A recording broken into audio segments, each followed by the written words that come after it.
All right, today's guest is Ty. A lot of you already know me as Ty, but here's another Ty. So clearly we know this is going to be an awesome episode. Ty just mentioned it's a Ty on Ty event, which is always going to be fun. Now, this Tyler, is the co-founder of Catharsis, a team where both co-founders are actually also together, both partners in business and in life. We're probably going to talk about that a little bit in this podcast as well, but let's take a deep dive into how they view the fashion space being disrupted by NFTs, AR, VR, wearables, metaverse applications, and much, much more. Ty, welcome to the podcast. Thank you so much for having me, Ty. As soon as we connected, I knew you were good people just by that first impression. The old Ty Collects there. I was like, this guy's going to be awesome. I guess my pseudonym probably works for you too. I'm sure you're a bit of a collector yourself. Talk to us a little bit about your journey in fashion. Why fashion in the first place? What was your background before Web3? I did not come from fashion or streetwear, which is kind of where we kind of pin ourselves now is in the more streetwear than the high fashion side of things. I came from 7 years in corporate marketing. I started off as a door-to-door salesman. Yeah, I did that for you too. No way. Yeah. Get out of here. We're the same person from other sides of the world. I love it. Yeah. So I did that for a few years, and then I went into kind of more elevated marketing. I did all kinds of stuff. I actually ended up with my own office. I was the youngest director of an office within the corporate umbrella by the age of 22.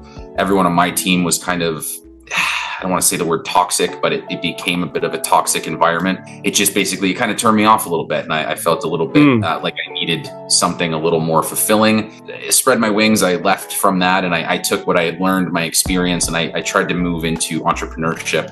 I was in my mid 20s, getting a little later in the 20s, and I really wanted to do something where I could make an impact and actually help people directly. I actually launched Catharsis as a brand. The name came to me. It's funny.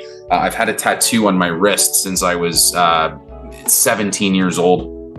It just says, "There is no catharsis." The tattoo is a quote from American Psycho, if you've ever read the novel. But it really stuck with me as a sentence, as an artist myself. Catharsis kind of, as you probably know, means the expulsion or release of emotion, usually through a form of art. I started as a physical brand. I was creating accessories because I found that was a niche, kind of male-focused accessories was not a big market. Sure. And I thought I could kind of attack it and create a little niche for more bold statement pieces with high design but accessible price point. Was doing really well here in Toronto, where I'm based.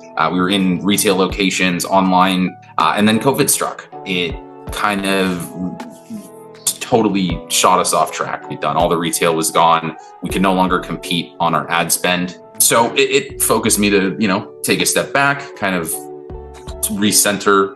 I had a lot of soul searching to do during COVID as well.